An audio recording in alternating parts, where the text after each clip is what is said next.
Welcome to another episode of Spotlight, where today we're fortunate enough to have Jessica Hampson, the founder of CEL Solicitors. This really is a story about never giving up on your dream, don't let your background get in your way, and making sure that you get to your final destination through determination and commitment to it. Interesting watch. How you set up a happy, ethical law firm. Yeah. And why? Yeah, so I always had a super clear vision about setting up my law firm. And, you know, when I look back, I've got 10 years experience in the law, working for top 50 law firms. And, you know, they were uber successful, these firms, the top firms. But for whatever reason, my journey, I found them really toxic. And law is quite a traditional area. And it's quite an old boys' school, and it's really stale. You're laughing because I know it is, yeah. You know, those sorts of stereotypes of lawyers, they're still unfortunately true in the majority. So for me, I wanted to do something different. So you guys, our values are quite aligned. So one of your values is disruption. Yeah. And that is definitely something that I wanted to do, and it wasn't that hard for me to do. So a little bit like yourself, I'm sat here today in a pink suit. I don't look like your typical lawyer. I'm a millennial. I'm female. All wrong. All of those wrong. are wrong. Council estate background, single mother. This was the third country I came to. First in my family to go to university. All through my journey, people said, no, you can't do it. And when it came to the crunch and me opening my own law firm, I wanted to be different on purpose. I really wanted to embrace that. I wanted to disrupt the legal industry in the 21st century and breathe a bit of light into it. So the ethics is something that I really missed, even though as lawyers we take an oath and you're meant to be really, really ethical. It's something that I just saw a lack of. So that's where the people before profits came. That was our model. So a lot of people ask me, what does people before profits mean? Is it a charity? And profits are important, obviously, or the business won't survive. No one get paid. You won't get paid. Well, it didn't for a while, but everyone else did. Yeah. But for me, profits aren't at the heart of my model. So people are at the heart of my model. People meaning the staff and people meaning clients. So my model's really simple. It's happy staff make happy clients, make happy profits. Yeah. And people just laughed at that model because there wasn't a lot of it. Certainly in the legal industry, maybe in tech, maybe in marketing, you're a little bit more ahead of us guys in the law. But for me, it really did work. And with lockdown, that really was the biggest test for us with this people before profits. And we thrived as opposed to survive during lockdown. We actually doubled in size. And I put that all down to the culture and the people before profits. We took the decision very, very early on when the panic had just started to subside. We said any customer that rings up that can't afford to pay us or can't afford us to invoice them, we work for free. Yeah, and I think that's so forward thinking because I've come across only a handful, not everyone did that, but the companies that have been successful are the companies that did that. Yeah. And again, that's the people before the profit, isn't it? Yeah, but you kept your head. Yeah, so I think the thing with life is it will test you so much before you just get to that reward. Most people give up, and you didn't give up, you battled through it. You have faith in your company. Yeah. Like I just have faith in my people, I have faith in the brand, and I used my values to sort of shape the decisions. So when we were like at that headless chicken stage, what do I do? No one else knows. I just went back to basics. I went back to my values, and I was like, I'm going to make decisions based on the true values of my company, and they guided me correctly. If you spoke to someone quite traditional, quite corporate, wouldn't they die inside if you were like, by the way, we're going to give free services away? But actually, people sometimes, they'll look at us like our ideas are crazy, the people before profits won't work. It works. Yeah, it works every single time. And that kind of currency that you talk about is amazing. I think I'm going to steal that. You started the business in 2016, age 28. Yeah. Wow, you're only 32? Yeah. Hey, do I look older? No, I'm 32, not at all, but like, so in 4 years, then, so you've gone from... So we've gone from me and the dog to 60 staff. To 60 staff across 5 different practice areas. Okay. So you scaled quite quickly then? We scaled super quickly. Yeah. Like, we doubled in size. I think Ashley was telling me when we started in January, we only had like 26 staff, and now we're finishing the year with 60 staff. Well, that's mental. So you've doubled the staffing even during lockdown. So why? Why do you think that's happened? What do you think it is? I think there's a couple of factors. So first and foremost, I believe in the vision and I believe in the people before profits model, and that works. We're a little bit more established now. One of our values is celebrating excellence in law. So whatever we turn our hand to, whatever area that we specialise in civil litigation. So it's basically anything to do with the consumer. So we champion the man on the street against big business, which I'm all for all day long. You know, I make a joke, I can sleep at night suing the banks, suing governments all day. So I think that it's starting to really attract the right people, because we have such an easy to see brand that you're never going to attract like a cold corporate type to our firm at all. Yeah. That's not what you want either, is it? It's not what we want. It's not what we're about. And I think now it's not really a risk to come over to the firm because we're doing so well. Whereas lawyers, it's quite traditionally hard to get, heads of department or associates or directors to come over their cushy 15-year job to take a risk with this crazy little company with think swings and a Jay-Z room, with this, pink millennial sort of boss. But now that we're more established and the brand's out there, I think we're attracting naturally amazing candidates. And I've got this appetite now to just continue to grow. I know it works. Coronavirus was our biggest test and we did pass that. So I'm ready to take this brand bigger and bigger, and that is part of my long-term goal, is to really disrupt the legal industry and make a dent in it. Talk about like getting off the estate. I think that the same taboos still exist with going to, even though it's more accessible. For Tony Blair, he made it so we could all go and we all went. But it's not, is it? It's not. It's not accessible because it's still really expensive. Whether you have your student loan or not, you're saddled with that debt. It's still like £3,000, £4,000, £5,000 a year now.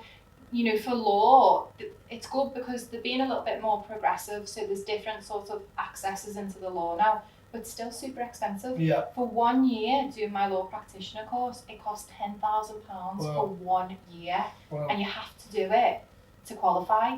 I do think that people are forced into university because we're told that that's the right way to go, and I do think that it's actually not right for everybody. It's not right for everybody. Google is as good a university as a university. But I think that I'm a bit older than you, but not a lot. Like when you're not 21, Sam? No, I'm not. I know Liverpool. I know Manchester. I know the areas. I've been to both a lot and spent a lot of time there. I've got friends in both. Okay. So it's just a different place. It's very similar to Nottingham. Same sort of estate, same sorts of problems, same sorts of bad crowds. Yeah. And I think that it's character building. It is character building, but I think that for me, one of the big mistakes I made in my early life was allowing that to define me and not thinking that I'm going to define myself. I thought that I had to change. Yeah, me too. And in a way I did to fit in with the law, this beige law. I certainly couldn't wear a pink suit. No, you couldn't. I got chastised one day for having a pink pen in a not client-facing sort of environment. It's so exhausting to try and not be your authentic self and to be beige and try to fit in. And it's so wrong that people make you feel like where you're from, there's something wrong with you. Like, that's not something that you can erase or should have to erase. We should be embracing everybody's uniqueness and differences, and actually when you break down that barrier and you just accept you're so much more of a better person than you ever would have been pretending to be someone else. And what I think would be important for other people to take away from this is that sort of Instagram life and that jealousy of other people. So when I was looking for my training contract, so that's how you become a solicitor, a lot of people that maybe were undeserving, because of who they knew, they just went straight into qualifying as a solicitor, and that can be a little bit galling. Yeah. But now, today, I would just be happy for those people, because ultimately you're on your own journey and you shouldn't be looking at anyone else's journey and comparing yourself. You should only be in competition with yourself. It's nice to have nice things, let's be honest, it's nice to have nice things, but they're not the important things in life. And I think when people think, oh, I'm going to start up my own business, or maybe they look at us, they just think, oh, I'll make tons of money. And it's not like that at all. Like we were talking before, weren't we? With the first couple of years, we both didn't take a salary. And I'm still not the highest paid person in my own company, because it's not about the money for us, is it? And happiness isn't money. So many times in my career that I have winged it. Yeah. And at the beginning, I was thinking, is it meant to feel like this? Yeah. Am I doing it right? Does everyone else know? Is everyone going to realise that I don't know what I'm doing? Yeah. And I don't get those moments that much anymore. You know what, in the end, I tended to really enjoy those moments and felt like, okay, I must be really operating outside of my comfort zone here if I'm feeling like that. And now I actually chase that a little bit, and I think it's a good thing to have. I try to do that with the guys by just agreeing to stuff that I know that no one's got the skills. It's very Branson of you, say yes to everything. Yeah, how to do it. Like we took some animation work on the other day, and then it was like, no one knows how to do animation. It's like Google knows how to do animation. Like uses an opportunity to learn animation, and we can offer animation to everyone. Mastering your craft. Yeah. And that is something that that's a trait of really successful people. Understand that you have to master your craft, and you can do anything that you want if you put your mind to it. And that's something that I really try to tell the staff and really try to motivate the staff. So honestly, the best part of my job is actually waking up every day and wanting to go to work and loving what I do and having a passion. And it's that passion and love for what I do that gets me through the hard days. And I think I'm so grateful to be in the position that I'm in, because I spent the majority of my career actually having that Sunday dread and not wanting to go in. So when you're laughing, so I call it's it just Friday wonderful. Dread. It's going home for the weekend. It's not being at work for Friday dread. That's what I call it. Well, I actually work with my family. So I work with my husband, I work with my sister-in-law, I work with my brother-in-law, and I love working with my family because it's just a different dimension. And me and my husband will have a rule. So when we get home, we don't speak about work. We're not allowed to. We'll shout at each other, so that we get that like personal time. Otherwise, it could sort of be unhealthy. But I love working with my family every day, and I love the team that we've built as well, and just watching them develop, and me personally to see how much I can push myself as well. Interesting that you said that the word gratitude was linked to the best part of your job. Yeah, so that says a lot about you. So gratitude is actually one of our 3 values. Okay. So that's an official company value, and I'm yet to find another company that uses gratitude as their value. But gratitude's changed my life. Yeah. Having a gratitude sort of attitude and just being appreciative of what you've got just sort of grounds you. And I think if we go back to our council estate upbringing, we understand, we have that natural gratitude, don't we? And we understand through both of our journeys what's actually important. We all have setbacks. I've had loads, and we have them every day, really, just as we all do. So I think that a big part of this channel is around setbacks, and success is all about setbacks. So I love failure. Yeah. So I've really, really tried to get people to embrace failure, which again just sounds insane. So for my company, we have a theme every year, and this year the theme's been Fail Forward. And I read an amazing book by Matthew Said called Black Box Thinking, which I really tell you to read. And that's all about having a healthy attitude to mistakes. Now, if you say failure to someone and ask them, the man on the street, what words, association, these all be negative. But for me, failure is a positive thing. Yeah. It means that I'm trying to do something and that I'm learning from my journey as well. So I love failure. I've gave up my Instagram, I've gave up everything because it's not all about being this polished person. I would rather speak to you about my failures than my success, because that's where I've learned the most. So give us an example of this failure, a setback. The setbacks was definitely like the coronavirus, and then I think a big setback, not a setback for me, but me and Ashley were talking about it on the train, was my vision, which we're just laughing about. I always wanted to get to 30 staff. Right? And I thought, I'll make it when I've got 30 staff. That's so many staff. Yeah. And I think Ashley did like a head count for something and sent me a memo, and it said, yeah, we've got like 31 staff. And I was like, oh, we've got 31 staff. It doesn't even feel like we have 31 staff. And I was like, okay, I've reached my goal, but I was like, I know that we can do more. So a big thing for me for getting to 30 was I didn't want to lose this special culture that we had. And I thought, you know, I've worked in firms where you're just a number, there's thousands of people. How do you keep that magic? And that's what I was terrified of, not being able to scale up the culture.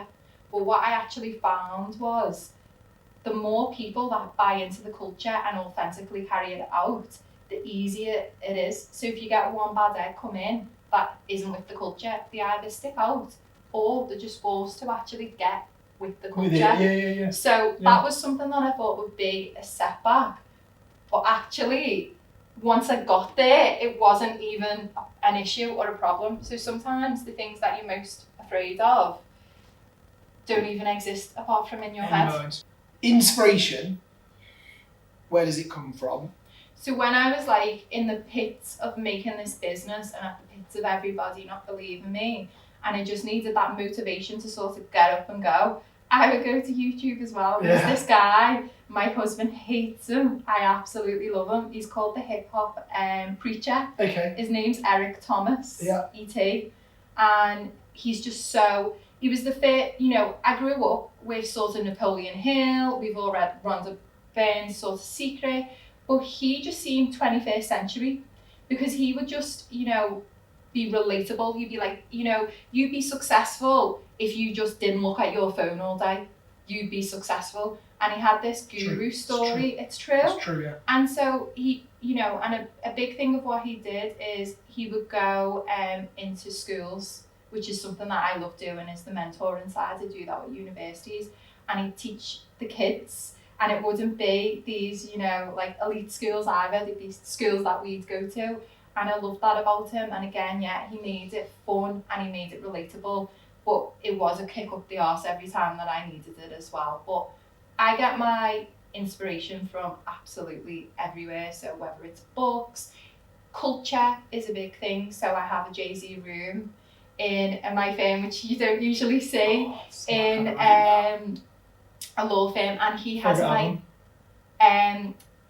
I love his Watch the Throne. Watch the Throne's a great album. Yeah, because that's been like, Watch the Throne has been my coronavirus album. Oh, is it really? So he's done some brilliant songs, like Rock Boys is one of my favourite ever songs ever.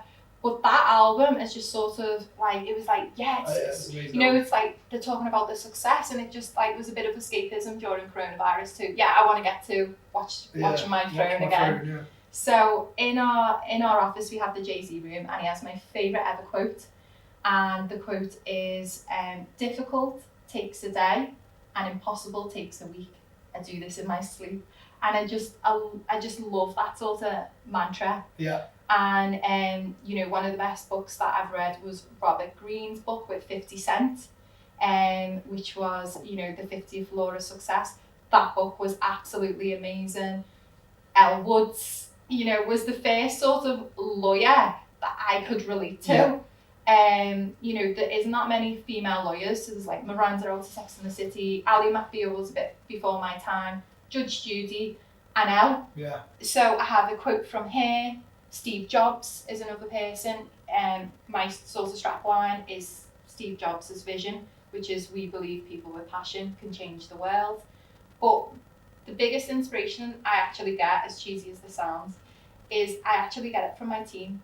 So in other firms, because it was a paralegal for so long, you just at the bottom of the rung and no one listens to you. And what I found from that position is, actually, paralegals and secretaries and other people that get passed over that don't have important titles, they're the ones who are doing the work. They see a lot of what's going on and they have some really good ideas, like I had, but it wasn't listened to. Yeah.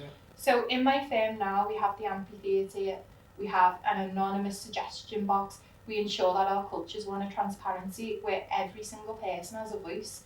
And actually, you know, it's Ashley, my work wife, who's my PA, and Natasha, who's one of our secretaries.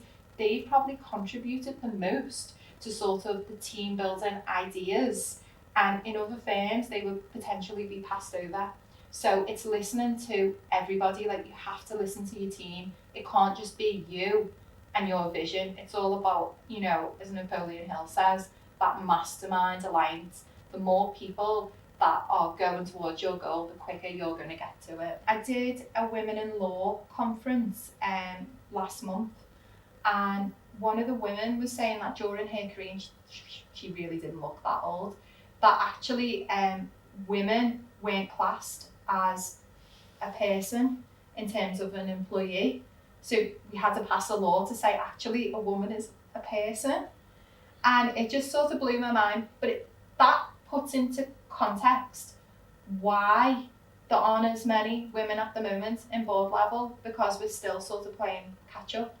But for me, I always found it really strange as a trainee or as a paralegal. So whenever in law, there's always more women than men, always. But as you climb up the ladder, there's hardly any women at associate, partner, and certainly business owner sort of view. And the women that I saw, and I'm generalising, and it's obviously just personal to my journey, but I felt like women at a board level had to either become a man themselves or be an absolute bitch. Yeah. And yeah. I just thought there's got to be, you know, a need for a woman to be feminine at the board, to bring empathy at board level, and to bring those soft skills, those feminine skills that are usually seen as weak, that actually is strength. And so what I've found is, since I've been my authentic self and I've brought those skills, I work with a lot of men, and actually they've really embraced that sort of diversity at board level, and they've really enjoyed it. And I think that's how, you know, you were asking how did we grow so quickly, and I think it's because we have that equal representation. So at CEL Solicitors, we have just as many female directors as we do men as well, which is wonderful because everyone's sort of voice is represented, because the majority of our workplace are female. So it's good to have that representation there. We're all mothers as well at board level. So that was something that was really difficult for me in law, because it was very much you either have a career or you have kids. You can't have both. Yeah. And the women that did try to achieve that were just exhausted. So for us, we have, you know, we understand family life. We have that balance, that work-life balance. And a couple of the women and the younger women as well have said it's so nice to see women at board level who are mothers as well, because it just makes me realise that I can have both, and women should be able to do both. And now I think one great thing that's come out of the coronavirus is more flexibility and working from home, and that will really enable women to progress more at their careers as well. In years to come, we will look back on a generation of people that will have very different identification elements of their character that identify them as having a problem in this time now with social media. Yeah. They'll be, I mean, that one's like really super, I mean, I live on my own, so I can't be stereotyping, but they'll live on their own. Yeah. They'll, have hundreds of cats. You know, one thing that really hit home with me is, you know, when we think about our school days, there's always someone that gets terribly bullied. But when they go home, back in the day when we grew up, when they go home, you know, they just had that break from school. But now with social media, they don't get that break. Right. They continue to be then trolled online, and that bullying will continue online. So you don't get that respite. No. But there are people who develop it that it is an addiction, and it's an addiction to the pictures, and it's an addiction to perfection, and then comparing yourself against that. Yeah. And we, as humans, and when you look at CBD, cognitive behavioural therapy and stuff like that, the practice is actually not advanced enough. So because technology has gone like this, it's gone too quick. So it's been quicker than anything else that we've ever had, any sort of revolution. We're having a tech revolution, and we don't know what the consequences are, be that good or bad. We don't know, and we're not armed for it. And we're not. There's going to be a lost generation. Yeah, I agree. I went to. So what do you think the solution is, apart from education? Schools, get into schools and educate. Get into parents and educate parents to be more meaningful around consumption time. Yeah. And actually, the parents not just allowing the kids to have an account. You need to know what's going on it and have better in-house tech to surveil your kids at any point. You can just go to an iPad and it shows you their screen.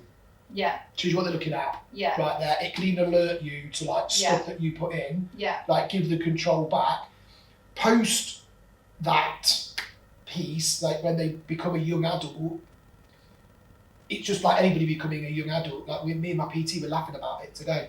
We were sort of saying there's probably less chance of young couples getting pregnant because they're not having as much sex because they're so bothered about what their Instagram account looks like. So it's a massive educational piece. But I realised that part of the world was fucked when I went to Positano and I sat on a deck chair in Positano, and I've never wanted to leave a place more. Was everyone just like this? They were queuing to go on a bit of beach with the thing in the background, and I sat there for 8 hours. Do you know and what? I didn't watch it stop, and I was like, do you know what? Are you on holiday? Or not? What are you doing? Are you living in the moment or not? Yeah, There's a few people that are awake to that understand that. So if you have kids, like that's something that I'm going to educate my daughter about. And it's about having real life experiences and real life interactions rather than just online. And you can have an online presence, but just understand it as well. Because we go to the Maldives every year, and you can imagine the Maldives. You know, you can just say, you know, they really go hot. For some reason in the Maldives, they really enjoy putting on the wedding dress, even though they're not married, and having wedding pictures again. I don't know what that's about. It's something I've spotted in the Maldives, but each to their own. So like, when I go on holiday, like especially if I go to Ibiza, I tend to go dark, and then I just go like, just like, doesn't matter what I'm doing here. See, it's this is for me to enjoy, and it's like, I think obviously being at the forefront of social media as we are, like we understand it, and therefore you understand what you are doing. But we've both had our battles. As you were saying, you know, you thought that you were fat when you weren't fat. I definitely had body dysmorphia over mine and like depression of looking at people's posts, and I'm currently, you know, offline apart from my LinkedIn. So it's, you know, even for us who understand it, it's still a problem, that powerful, and it's still that problem. But for me, I'm lucky in the sense of, because I do a lot of work on my phone and from home, like I'll do my emails like on the train or whatever. I associate now my phone with work. So when I go home, I can just leave that on the table, so that, and you've got to teach that to your children. So I said we have to lead by example to my husband. My husband's the same, he is quite good when we're both not really addicted to our phones. But if my daughter picks up on that and kids see everything, and you're saying to them, you're trying to limit them, you've got to practice what you preach. So you've got to bring them up in an environment where there is a time where devices are left alone. Even though we've had a really good conversation about the cons of social media, more social media than technology, I think it'd be so silly. You know, your whole business is technology if you didn't embrace that. So I really want to transform the business. I want to automate it as much as possible so that our lawyers are doing the lawyer bit rather than an admin side to our job. And I see a lot of value with tech, and I'm really enjoying it. So I actually would like to get to the extreme where people are like, hey, CEL Solicitors is a tech company. that does legal. Yeah. And that's where I want to get to, and that's a huge goal. And my husband's massively into that as well. So we're building a really cool team of like software engineers and some really cool people, tech people, to get to that point. So definitely technology in 2021, and then continued growth. So we're at 60. I want world domination with the legal industry, disrupting it. So we're already looking at more floor space in our building at the moment. We're just opening our 5th branch, which is going to go and specialise in fraud for consumers as well.